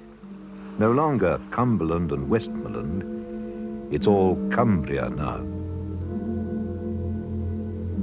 The Lake District started off as a great dome of layers of rock, but millennia of weathering scooped out the top. Then the ice sheet sat in the middle and sculpted the mountains out of the ancient core. Around the coast you can still see the top layers. They're coal and sandstone, and quite honestly, well, I wouldn't say they're not worth looking at, but they do suffer by comparison with Helvellyn and Great Gable and Skiddaw. Whitehaven makes detergents, cement and sulfuric acid. St. Bees, corruption of St. Bega. Coming down to Sellafield. Sellafield, corruption of the Irish Sea. This sea contains more man-made radioactivity than any other sea in the world. But you have to be fair. There's a detergent works nearby that dumps uranium into the Irish Sea. And anyway, the Dead Sea is more radioactive still, and that's from natural causes. Further on, over the Duddon Sands, is the haunt of thousands of gulls. Walney Island, with the tiny Peel Island tucked under its wing. The flat side of Walney Island ends with a lighthouse run by Britain's only female lighthouse keeper. The castle on Peel Island was built by the monks of Furness Abbey, and they sometimes used it for the illegal export of wool. Exported wool should have been taxed, but they were having none of that. Now the island's occupied by the self-styled King of Peel. He's actually a publican. As you fly into Morecambe Bay, it starts off flat, with a sprinkling of holiday bungalows. Then it develops into rolling farmland, almost park-like in places. There's an intrusion of quite hilly territory around sedate Grange Oversands, where the old dears go for their holidays. Lancashire. Then it all changes. Morecambe itself is a cosmopolitan seaside holiday resort with all the razzmatazz. You can even have an outing to Heysham Nuclear Power Station.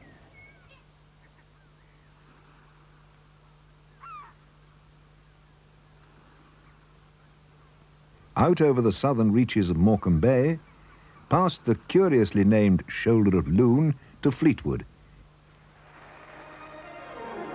And a resort which earns more per year from tourism than all of Greece and its islands.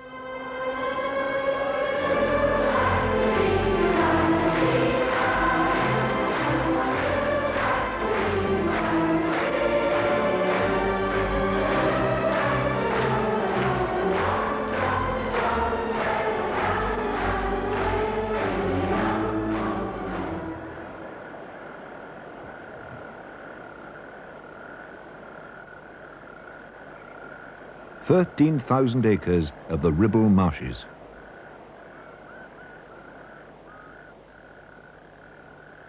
Southport, the home of the rare natterjack toad. Over the Horsebank and the Boghole Channel and Angry Brow, where steamers used to run to Blackpool and Llandudno from here, but it's all silted up now. As you can see, just 7 miles of wide golden sand. Formby Point, and we approach one of the most polluted estuaries in the whole of Britain.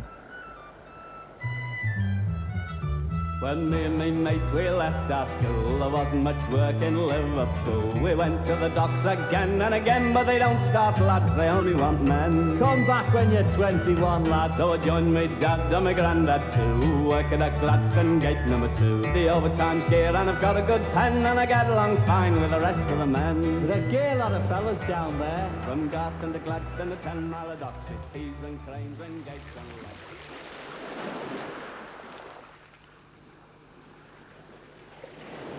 Across the Dee into Clwyd, where we greet you with the first of thousands of caravans along the North Wales coast, and voices that only gradually assume a truly Welsh accent.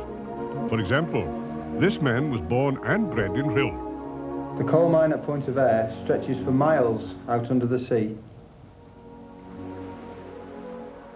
Over to the county of Gwynedd, and sleeping in the twilight, the holiday resort of Colwyn Bay, to the Great Orme. A magnificent limestone headland rising to 679 feet. You can ride to the top either by Victorian tramway or by Britain's longest cable car. At Llandudno, Charles Dodson, better known of course as Lewis Carroll, spent many happy times staying with the Liddell family and their daughter Alice.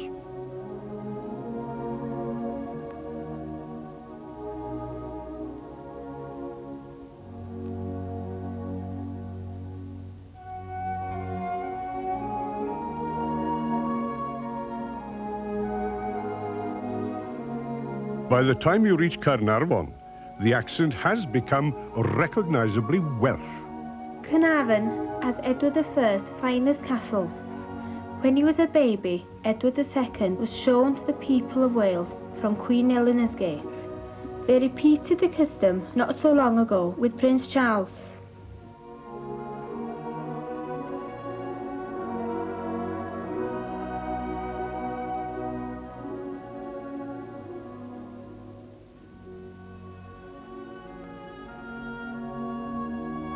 Are Avon Mountains, and the name means the forks, not the rivals.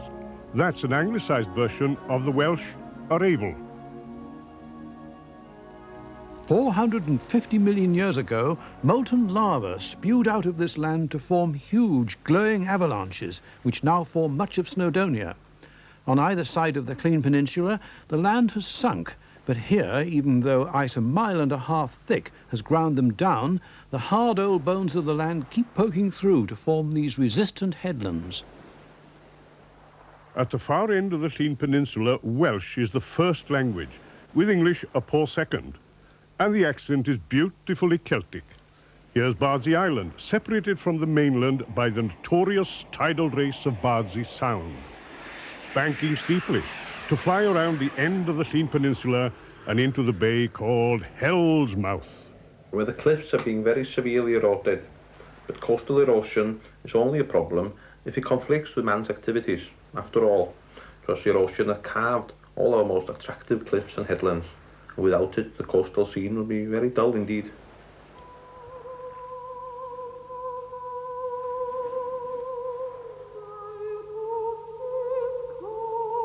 Pwllheli, with its boating harbour.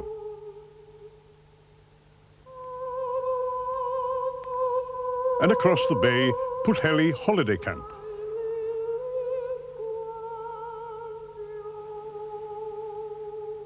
Charming Criccieth with its castle. Lloyd George country this. And we fly into Cardigan Bay towards Harlech and the land of song.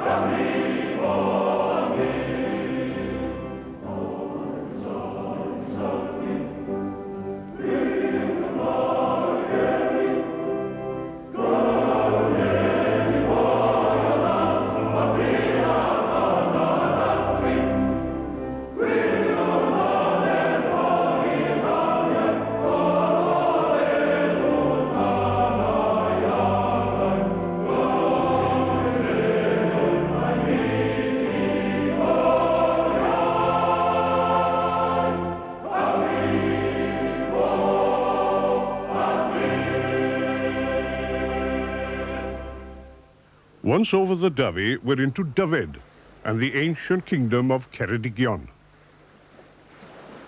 The Sarn Gynfelin leads straight out into the drowned land of Cantre'r Gwaelod, and the town of Aberystwyth is immortalised in a famous hymn tune.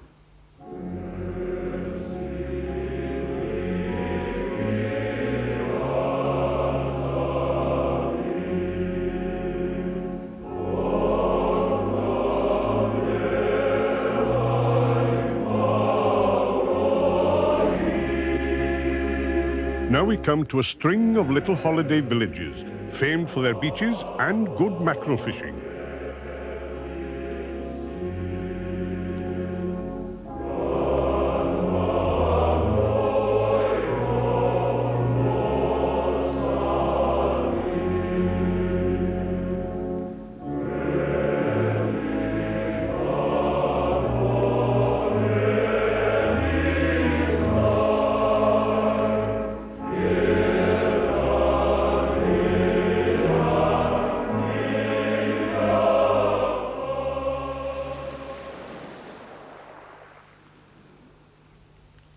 Cardigan Island coming up, recently cleared of rats, which literally left a sinking ship and wiped out all the other wildlife on the island.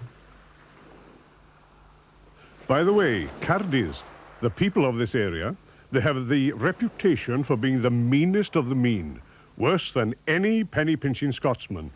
Not true. I'm a Cardi myself, so how did this myth arise?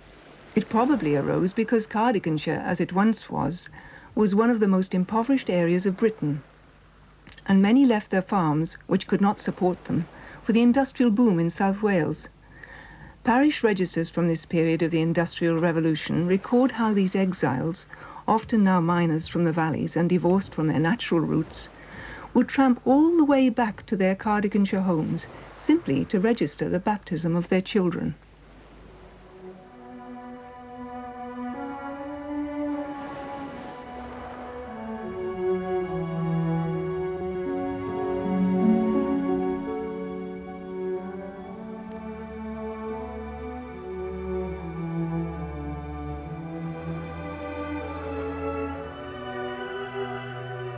Pembroke. Well, we say it's the most beautiful stretch of coast anywhere in Britain. The ocean has carved St. Bride's Bay out of the softer rocks between the hard shoulders on either side, just like Mount Bay in Cornwall. But unlike Mounts Bay, these hard rocks haven't been injected upwards from deep inside the earth. They follow the folds of the deep foundations of the land, a directional sweep followed by all the coastal hills of West Wales.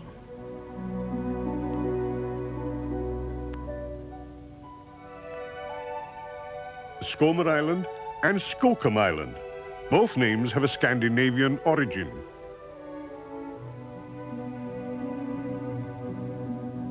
When Pembrokeshire-born Henry Tudor landed here in 1485 to rally loyal Welshmen before defeating King Richard at Bosworth, he actually put the present royal family on the throne. And curiously enough, the first time Prince Charles ever set foot on Welsh soil was off this coast, when he came ashore from Britannia to a seaside picnic with his family. St. Govan's Head, Church Rock with its lighthouse.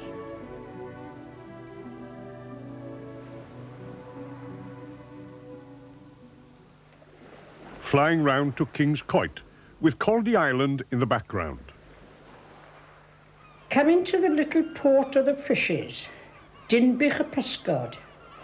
But the English can't manage that, so they call it Tenby for short.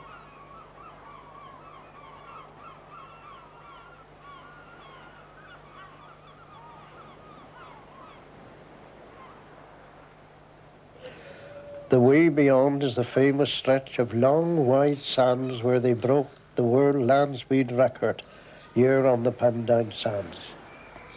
And the estuary of the river that mimics the nickname of all Welshmen, the River Taff.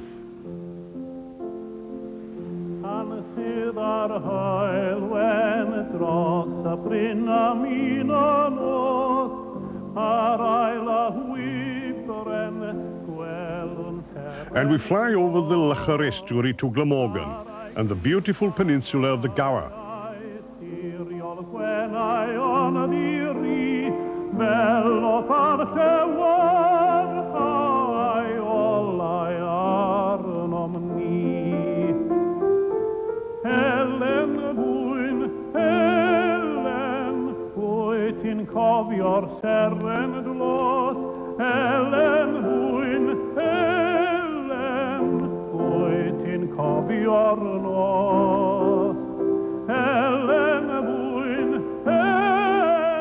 Over the Mumbles to Langland Bay, and we encounter the smart conurbation of Abertawe, otherwise known as Swansea, where the Maritime Quarter combines a 600-berth marina, waterfront village, sailing and sea angling schools, art gallery, theatre, restaurants, and we have it all.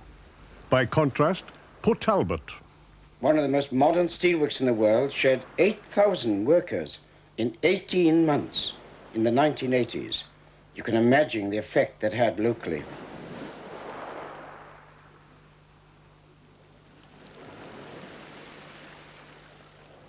Porthcawl with its caravans.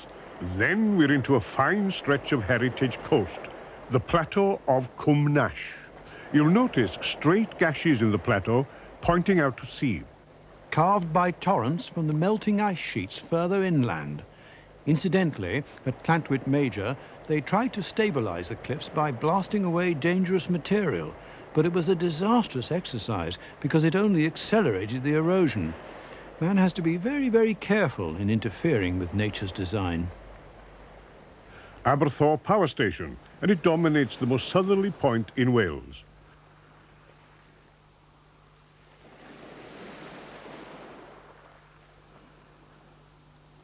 A little way beyond, the playground of Barry Island.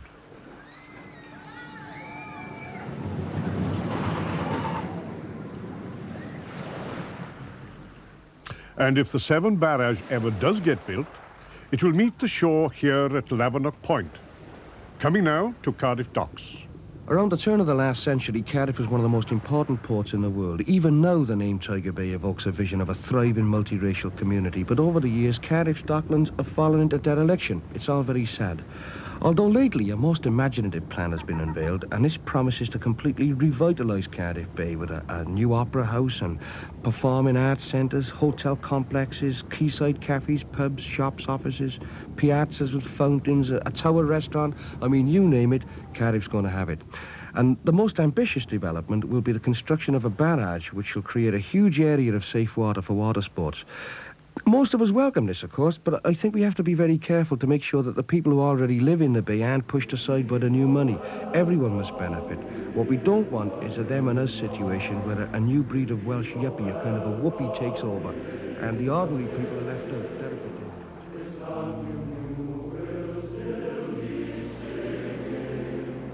It's raining in Gwent, and under this promontory runs the Severn Tunnel.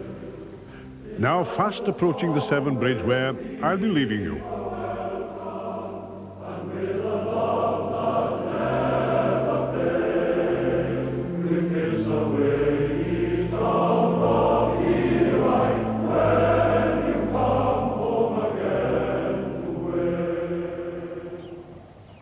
So I hand you out of Wales and over again to the misty county of Avon in England. Back to the Severn Bridge and the Binwall promontory over the English end of the Severn Tunnel, past Avonmouth and down the Bristol Channel, back towards Land's End.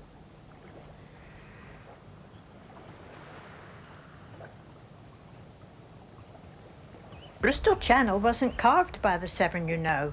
River's far too small. In fact, the Severn used to flow north and came out at Merseyside. Then, like a lot of other rivers, it was pushed south by the Ice Age. And fortunately, it found an ideal estuary already made by the ancient geological sweep of the land.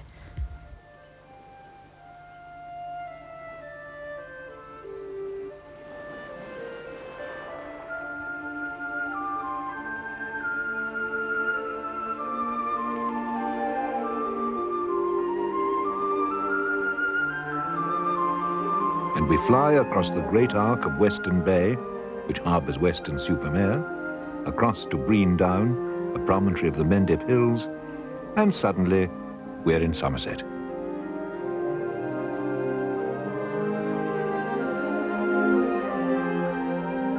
At Burnham-on-Sea on the River Parrett, we start to climb to give a wide berth to Hinkley Point Nuclear Power Station.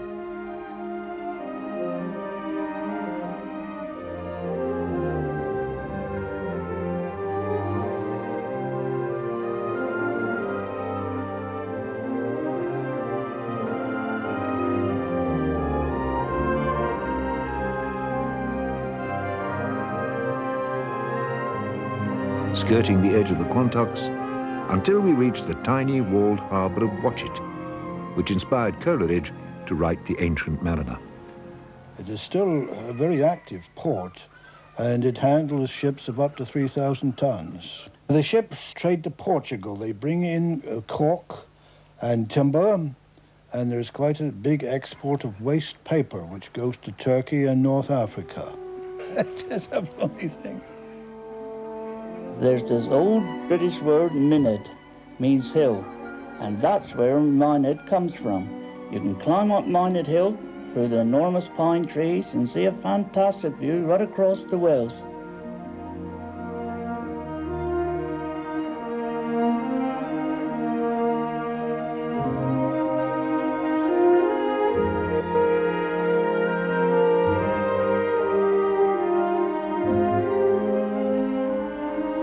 Past Porlock Weir, and we ease out of Somerset, back into Devon.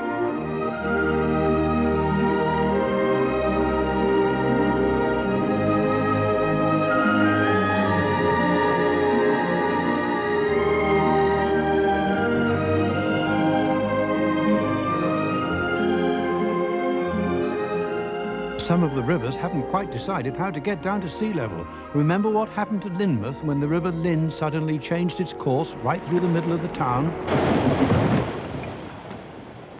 We, of course, have the famous White Lady in the Valley of Rocks, which we often say is the only pure one we've got, laughingly, but it is seen from a special point of a lady, an old lady with a bonnet on, and is formed by a gap through the rocks. Oh, well, now then, that's the little Switzerland of England, isn't it? Beautiful. Now, you want to go up there in October when you've got the yellow gorse, which we call Vuz in Ilfracombe, and the purple heather. It's picture, real picture it is. In Ilfracombe, there's a certain amount, keep running it down, but we've got more for a visitor in Ilfracombe than any seaside place you care to mention of the equal inhabitants in England. The Torridge estuary, flowing into Bideford Bay, was the setting of Tarka the otter and Salar the salmon. But salmon fishing has been virtually extinguished by untreated sewage from Bideford. Let's pass on to Westward Ho, the only place in Britain with an exclamation mark in its name. Rudyard Kipling went to school here.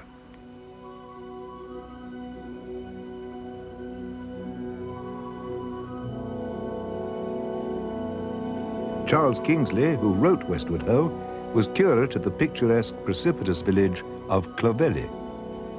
They charge you 80 pence to go down the Eel to Clovelly, but you can come to Hartland Point for north.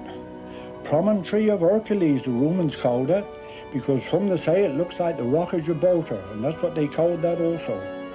Hundreds of ships have ridden the ground here over the years, and the locals have got the timbers off them and built half the houses like.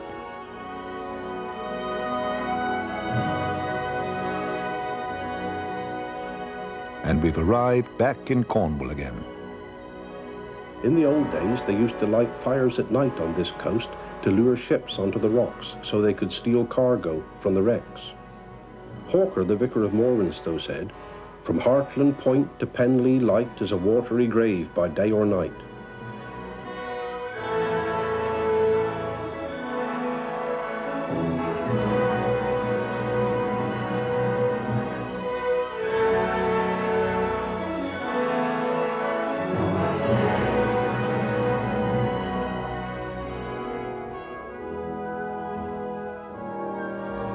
Now we're at Tintagel.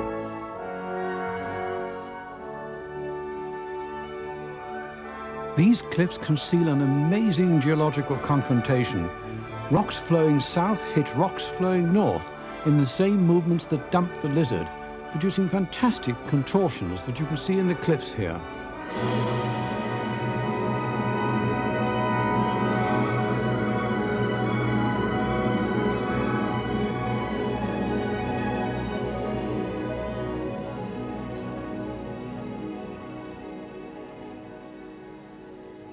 Even further down, through Morganporth to Watergate Bay, and to probably what is Cornwall's greatest tourist mecca, Newquay, originally Towan Blistra, and then in the latter part of last century, when the railway brought the tourist, achieving a measure of prosperity that one wouldn't have dreamed of a century ago. Now an exceedingly prosperous place where the population in summer goes up by several thousand%. A coastal footpath winds continuously from Minehead on the north coast, around Land's End, and back to Poole Harbour on the south coast. The second half of the pathway we followed at the beginning of our programme. Now, we are very near Journey's End.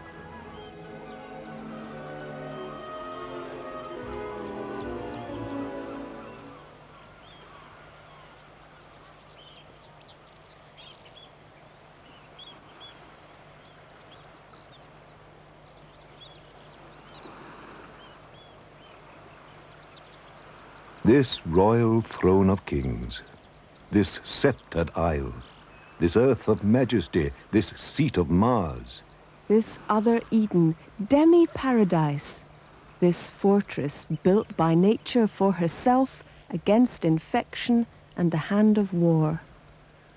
This happy breed of men, this little world, this precious stone set in the silver sea. This blessed plot. This earth. This realm.